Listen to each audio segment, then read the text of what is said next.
Hello दोस्तों, कैसे हैं आप सभी लोग। स्वागत है आपका हमारे इस एजुकेशनल चैनल मीमांसा यथार्थ पे।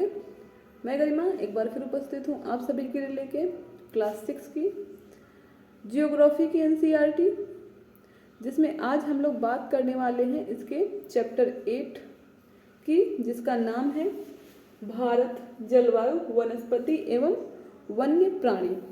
दोस्तों, इससे पहले हमने जो हमारा चैप्टर 7 था उसमें भारत, हमारा देश भारत के बारे में जाना था, अपने भारत के बारे में मोटी मोटी चीज़ें जान ली थी। आज हम लोग इसकी जो जलवायु है, यहाँ पे जो वनस्पतियाँ पाई जाती हैं और यहाँ पे जो वन्य प्राणी हैं उनके बारे में डिटेल से चर्चा करेंगे।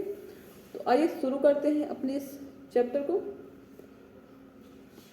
सबसे पहले इसमें हम देखेंगे मौसम को कि मौसम क्या होता है।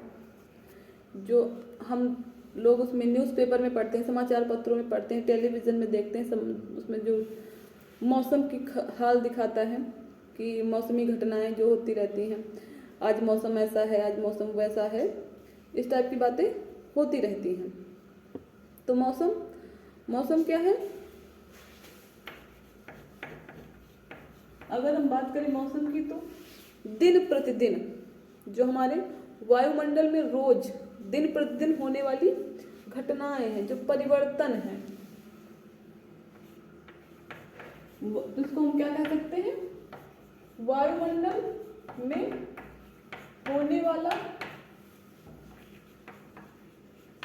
दिन प्रतिदिन का परिवर्तन।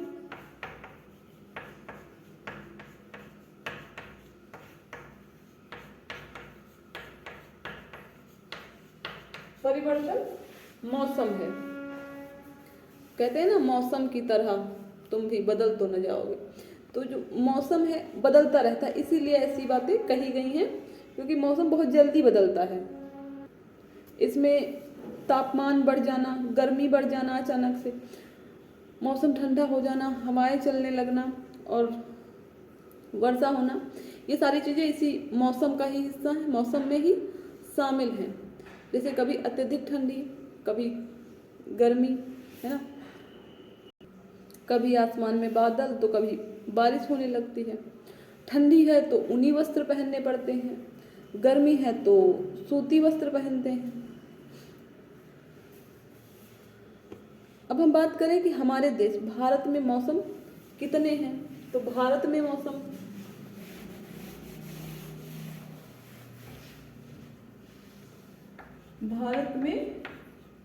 मौसम की बात करें तो भारत में 4 तरीके के सामान्य रूप से मौसम देखने को मिलते हैं।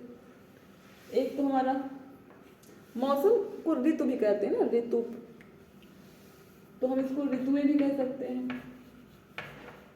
कितनी है, सामान्य रूप से 4।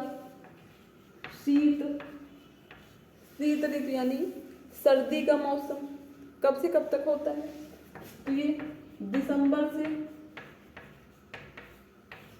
फरवरी तक इसको मान सकते हैं। सर्दी दिसंबर में पड़नी शुरू होती है और फरवरी तक कम होने लगती है। और दूसरा मौसम गर्मी, इसी के बाद आता है गर्मी। ये कब से कब तक होता है, मार्च से मई तक।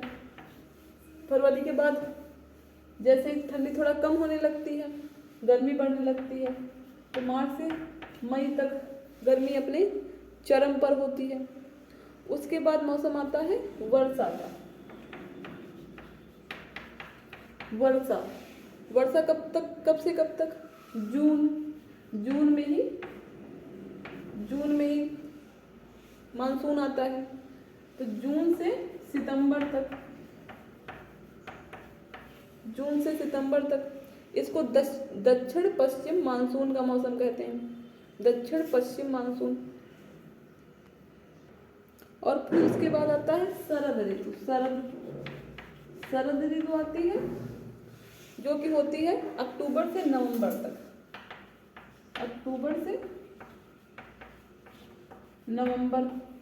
सारे 12 महीने कवर हो गए। इसको शरद को लौटते हुए मानसून का मौसम कहते हैं, मानसून के लौटने का या लौटते हुए मानसून का मौसम कहते हैं। बात करें शीत ऋतु की, दिसंबर से फरवरी में होती है। अत्यधिक सर्दी पड़ती है भारत में, क्योंकि हमारा भारत जो है उत्तरी गोलार्ध में स्थित है। तो जब हमने देखा था अपने पहले वाले चैप्टर में कि उत्तरी गोलार्ध में दिसंबर और फरवरी के टाइम में दक्षिण में दक्षिणी गोलार्ध जो होता है वो सूर्य के सामने होता है, तो वहाँ पे गर्मी का मौसम होता है। तो ये यहाँ पे सूर्य की किरणें सीधी नहीं पड़ती हैं, इसीलिए यहाँ पे ठंडी हो रही है हमारा भारत उत्तरी गोलार्ध में, इसीलिए यहाँ पे सर्दी का मौसम है दिसंबर और फरवरी में। और यहाँ गर्मी का मौसम है मार्च और मई में, क्योंकि उत्तरी गोलार्ध फिर सूर्य के सामने आ जाता है, तो सूर्य की किरणें इस पे सीधी पड़ रही हैं। तापमान अधिक होता है इसमें, और दिन में शुष्क और गर्म हवाएं चलती हैं, जिसको लू बोलते हैं। लू, जिससे बचने के लिए कच्चे आम का पन्ना वगैरह भी पीते हैं।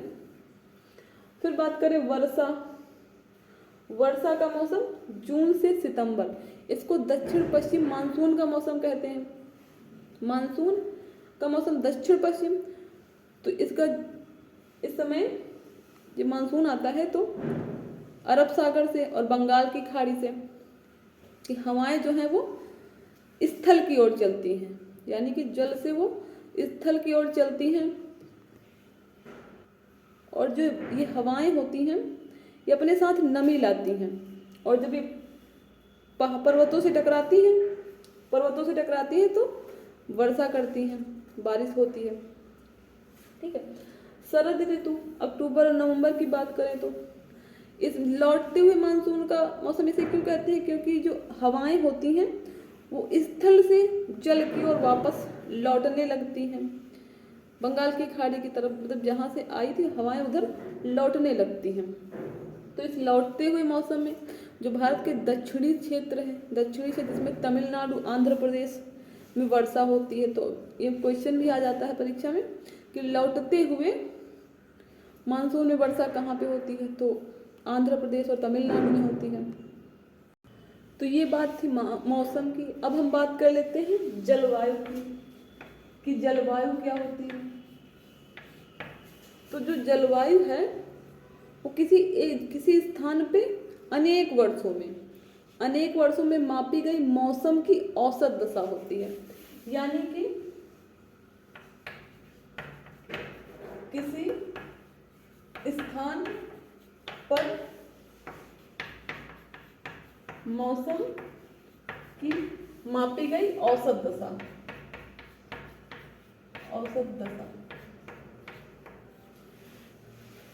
क्या कहलाती है, वहां की जलवायु कहलाती है। तो जो भारत की जलवायु है इसको मानसूनी जलवायु कहते हैं। भारत की जलवायु को मानसूनी जलवायु कहते हैं, कि मानसून पे निर्भर करती है। तो इसको भारत की जलवायु को हम लोग मानसूनी जलवायु कहते हैं।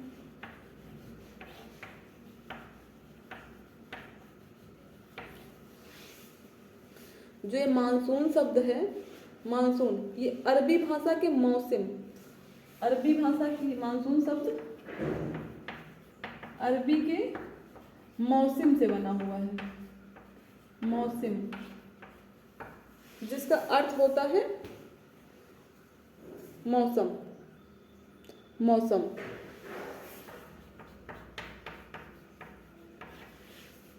भारत का नीचे का पूरा हिस्सा आधा, देखा था कर्क रेखा जो बीच से गुजरती है, भारत का आधा भाग जो है उष्ण कटिबंध में पड़ता है। तो इसकी स्थिति जो है उष्ण कटिबंधीय होने के कारण यहाँ पे वर्षा मानसून के कारण होती है। जो मानसूनी पवनें चलती हैं उनके द्वारा वर्षा होती है, और यहाँ की वर्षा पे ही यहाँ की कृषि निर्भर करती है। यानी कि अगर वर्षा अच्छी हुई, अच्छा मानसून मतलब अच्छा फसलों का उत्पादन, अच्छी कृषि, अच्छी वर्षा। और किसी भी स्थान का जो जलवायु है किसी स्थान की जलवायु, उसकी स्थिति, ऊंचाई और समुद्र से दूरी, उसकी स्थिति, ऊंचाई, समुद्र से दूरी और वहां पे पाए जाने वाले उच्चावचों द्वारा निर्धारित होती है, उस पर निर्भर होती है। अब भारत में हमने देखा कि विभिन्न प्रकार की स्थिति है ना। कुछ समुद्री इलाके हैं, कुछ मैदानी क्षेत्र हैं, कुछ शुष्क मरुस्थल भी हैं जहाँ वर्षा हो ही नहीं रही। उच्चावच कहीं ऊंची पहाड़ पर्वत हैं तो कहीं तलहटियाँ हैं। तो ये सारी चीज़ें जो हैं किसी की जलवायु को निर्धारित करने में अहम भूमिका निभाती हैं। अगर हमको भारत में इसीलिए सभी जगह पे अलग अलग टाइप की जलवायु देखने को मिलती है, अलग अलग टाइप का मौसम देखने को मिलता है, क्योंकि यहाँ पे स्थिति अलग है, वहाँ की स्थिति अलग है, इसीलिए वहाँ की जलवायु में भी विभिन्नता है, वहाँ की जलवायु भी अलग है। जैसे हमने देखा था कि जो राजस्थान मरुस्थल है, तो वहाँ का जो जैसलमेर और बीकानेर है,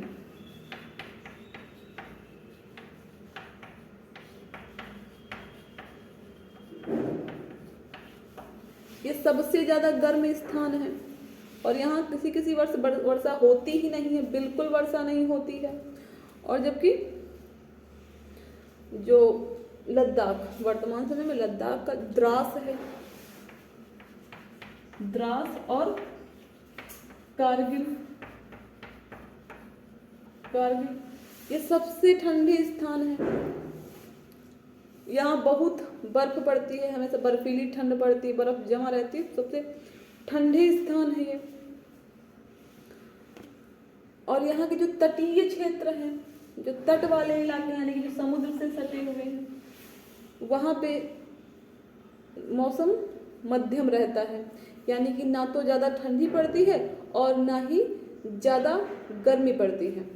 और ये जो समुद्र के तट पे होने के कारण ये यहाँ पे आर्द्रता ज़्यादा होती है। इसमें हम मुंबई, कोलकाता वहाँ का मौसम ले सकते हैं। ये तटीय क्षेत्र है, तट पे स्थित है समुद्र के। हमने देखा कि जैसे ये भारत में ही है, जैसलमेर बीकानेर एकदम शुष्क रेगिस्तान है। तो भारत में ही मेघालय का जो मौसिनराम है, मेघालय का मौसिनराम, यहाँ विश्व की सबसे अधिक वर्षा होती है। तो हमने देखा कि भारत में इतनी सारी विभिन्नताएं हैं। यहाँ की भौगोलिक परिस्थितियों के कारण यहाँ की जलवायु में भी विभिन्नता देखने को मिलती है। कहीं भी एकदम शुष्क है तो कहीं बारिश अत्यधिक मात्रा में और कहीं हो ही नहीं रही है, कहीं बर्फ जमा है तो कहीं मौसम सामान्य है। तो ये सारी यहाँ की जो भौगोलिक विस्तार है, भौगोलिक सीमाएं हैं, भौगोलिक विशेषताएं, उनके कारण इनकी जलवायु ऐसी है। अब हम लोग बात कर लेते हैं भारत की प्राकृतिक वनस्पति की।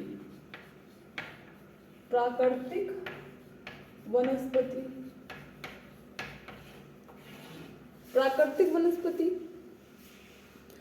वो होती हैं जो अपने आप उग जाती हैं, जिसमें मनुष्य का कोई योगदान नहीं होता। बिना मनुष्य की सहायता के जो वनस्पतियां अपने आप उग जाती हैं उनको प्राकृतिक वनस्पति कहते हैं।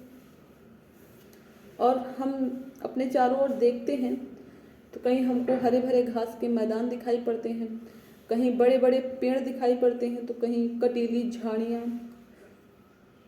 फूलों वाले पौधे, कांटों वाले पौधे, ये सारी चीज़ें हमको दिखाई पड़ती हैं। तो ये क्या है? विभिन्न प्रकार की वनस्पतियां हैं। क्योंकि भारत की जो जलवायु है वो हर जगह पे अलग अलग है, विभिन्न है, तो यहाँ पे जलवायु के आधार पे ही वनस्पतियां भी हर जगह अलग अलग देखने को मिलती हैं। जैसे जो रेगिस्तान वाला इलाका हो जाएगा उसमें कुछ कटीली झाड़ियाँ मिलेंगी, नागफनी वगैरह मिलेंगे, हरे बड़े पेड़ बहुत ही कम देखने को मिलेंगे। और जो मैदानी भाग हैं, पर्वतीय भाग हैं, उसमें वन प्रचुर मात्रा में है। यहाँ पे कुछ लंबे लंबे बड़े बड़े पेड़ ज़्यादा पत्तियों वाले पेड़ देखे होंगे आपने, जैसे नीम आम के पेड़ हैं, बहुत ज़्यादा पत्तियाँ होती हैं। कुछ पेड़ जैसे नारियल के पेड़ हैं, उसमें पत्तियाँ बहुत कम होती हैं।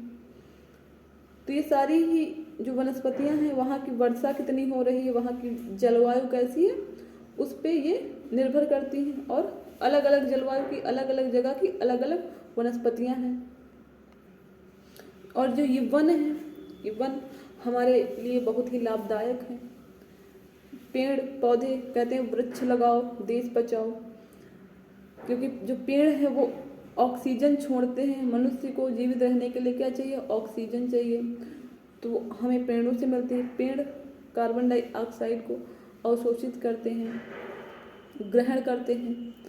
और पेड़ जो मिट्टी को, उसकी जड़ें जो हैं मिट्टी को बांध के रखती हैं। तो कभी कभी मिट्टी को रोकने के लिए भी पेड़ लगाए जाते हैं, क्योंकि जो उसकी जड़ें होती हैं वो मिट्टी को बांधे रखती हैं। और अगर पेड़ नहीं होंगे तो मृदा अपरदन जैसी समस्याएं होंगी, मिट्टी का क्षरण होगा। जो ये पेड़ हैं, वनों से हमें क्या प्राप्त होता है? ईंधन प्राप्त होता है, लकड़ी प्राप्त होती है, जानवरों के लिए चारा प्राप्त होता है, दवाई औषधियाँ जड़ी बूटियाँ प्राप्त होती हैं। शहद ये वनों से ही प्राप्त होने वाला है, होता है। गोंद जो और जो लाख है, ये सारी चीज़ें पेड़ों से ही, हमें वनों से ही प्राप्त हो रही हैं। और वर्तमान समय की जो स्थिति है, विकास के नाम पे सारे पेड़ कटते चले जा रहे हैं। सड़कों का निर्माण करना है, भवनों का निर्माण करना है, तो जितने भी पेड़ हैं वहाँ पे लोग काट देते हैं, छांट देते हैं। खेती के लिए भी वनों को साफ कर देते हैं। तो जो पेड़ों की अंधाधुंध कटाई हो रही है, इससे जितनी प्राकृतिक वनस्पतियाँ हैं ये नष्ट होती जा रही हैं। तो हमें आवश्यकता है कि पेड़ों को काटा ना जाए, और अगर आवश्यकता है काटने की तो उसकी जगह पे पेड़ लगाए जाएं। पेड़ों को अधिक से अधिक लगाने की आवश्यकता है, और लोगों को पेड़ों के महत्व के बारे में जागरूक करने की आवश्यकता है।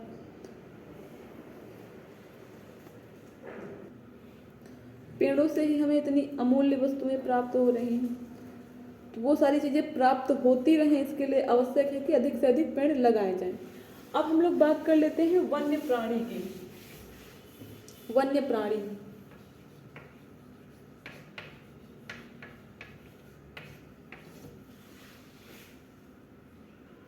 वन्य प्राणी यानी कि वन में रहने वाले प्राणी। तो जितने वन होंगे उतने ही वन में रहने वाले प्राणी होंगे। और जो वन है, वनों में हजारों प्रकार की छोटे बड़े जीवों की प्रजातियां मिलती हैं। बहुत सारे उभयचर, सरीसृप, पक्षी, स्तनधारी, कीड़े मकोड़े, ये सारे ही वनों में ही निवास करते हैं। और जो हमारा राष्ट्रीय पशु है बाघ, ये भारत के विभिन्न क्षेत्रों में पाया जाता है। और गिर, जो गुजरात के गिर वन हैं, एशियाई शेरों के लिए प्रसिद्ध हैं, उनका निवास स्थान है। और हमारे देश में जो हाथी और एक सींग वाला गैंडा है, एक सींग वाला गैंडा, ये असम में पाया जाता है। असम, काजीरंगा उद्यान। हाथी केरल और कर्नाटक में भी पाया जाता है। ऊंट हमारे रेगिस्तान की विशेषता है। रेगिस्तान का जहाज कहते हैं ऊंट को, तो ऊंट रेगिस्तान में पाया जाता है। और जो जंगली गधा है, जंगली गधा वो कच्छ के रण में मिलता है, कच्छ के रण में। जंगली बकरी और हिम तेंदुआ, भालू, जंगली बकरी, हिम तेंदुआ, भालू, ये सब हिमालय के क्षेत्र में मिलते हैं, हिमालय के क्षेत्र में। और इसके अतिरिक्त भी बहुत सारे जानवर जो हमें अपने आसपास भी, बंदर, नीलगाय जंगलों में दिख जाते हैं। सियार, भेड़िया, लोमड़ी, ये सारे ही जो जानवर हैं भारत में पाए जाते हैं। अगर हम बात करें पक्षियों की, तो हमारा राष्ट्रीय जो पक्षी है वो मोर है। इसके अतिरिक्त भी हमारे देश में तोता, मैना, गौरैया, कबूतर, बुलबुल, बतख, कोयल, ये सारे पक्षी पाए जाते हैं। और बहुत सारे हमारे यहाँ जो राष्ट्रीय पक्षी उद्यान भी हैं जो पक्षियों के संरक्षण के लिए बनाए गए हैं। अगर हम बात करें सांपों की तो भारत में सांपों की बहुत सारी प्रजातियां पाई जाती हैं, जिसमें कोबरा और करैंत प्रमुख हैं।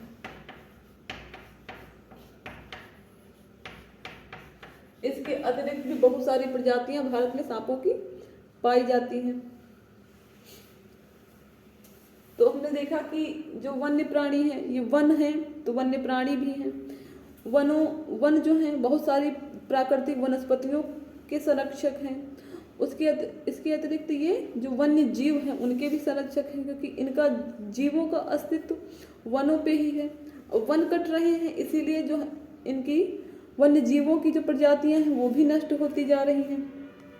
बहुत सी प्रजातियां जानवरों की नष्ट हो चुकी हैं, क्योंकि उनके जो प्राकृतिक निवास स्थल है, उनके घर, अब किसी का कोई घर छीन लेगा तो वो कहाँ रहेगा? कुछ दिन बाद ऐसे बाहर घूमेगा तो जिसके भी आसपास जाएगा। अब मनुष्य कहते हैं कि कोई अगर बाघ तेंदुआ निकल आता है बस्ती में तो कहते हैं कि मानो बस्ती में तेंदुआ निकल आया, बाघ निकल आया। तो ऐसा नहीं कि वो उनकी बस्ती में आ गया है, मनुष्य उनकी बस्ती में आ गया है, क्योंकि वो पहले वहाँ जंगल थे, जंगलों को काट काट के घर बना लिए, बिल्डिंगें बना ली, निर्माण कर लिया, बाद में उसको अपना घर बना दिया।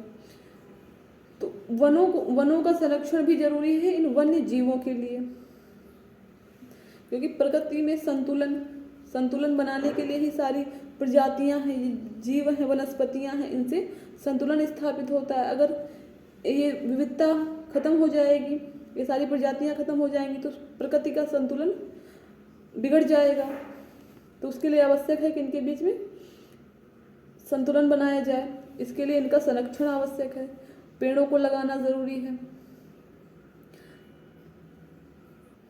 हाथियों को बचाने के लिए, हमारे देश में हाथियों को बचाने के लिए एक हस्ती परियोजना चलाई गई है, हस्ती परियोजना, और बाघों के संरक्षण के लिए बाघ परियोजना। तो ये सारे ही वन्य जीवों को संरक्षण के लिए उठाए गए कदम हैं। हम लोग अपने व्यक्तिगत स्तर पे भी कुछ काम कर सकते हैं, जैसे जो वन्य जीवों से जैसे उनकी सींग के लोग बहुत पसंद करते हैं ना, सींगों को सजा के अपने घर में रखते हैं, तो उनकी बनी हुई चीज़ें ना खरीदें। उनके जो पक्षियों के पंखों से बनाए हुए पदार्थ हैं उनको ना खरीदें। ये आपके एनसीईआरटी में बताया गया कि इससे हम लोग जो वन्य जीवों के संरक्षण की दिशा में कार्य कर सकते हैं, क्योंकि जब कोई लेगा ही नहीं तो फिर लेके क्यों आएंगे? तो वो जानवर मारे नहीं जाएंगे। और वन्य जीव संरक्षण के लिए वन्य जीव संरक्षण हेतु जागरूकता बढ़ाने के लिए जो अक्टूबर के पहले सप्ताह में, अक्टूबर के प्रथम सप्ताह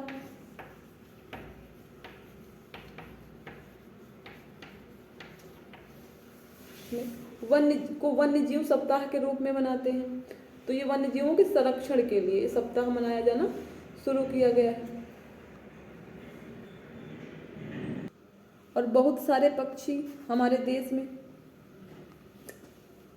दूसरे देशों से आते हैं, जिसमें बतख, कर्ल्यू, फ्लेमिंगो, लिटिल स्टिंट, ये कुछ नाम दे रखे हैं आपकी एनसीईआरटी में, जो आर्कटिक प्रदेश से 8,000 किलोमीटर की दूरी तय करके हमारे देश में आते हैं।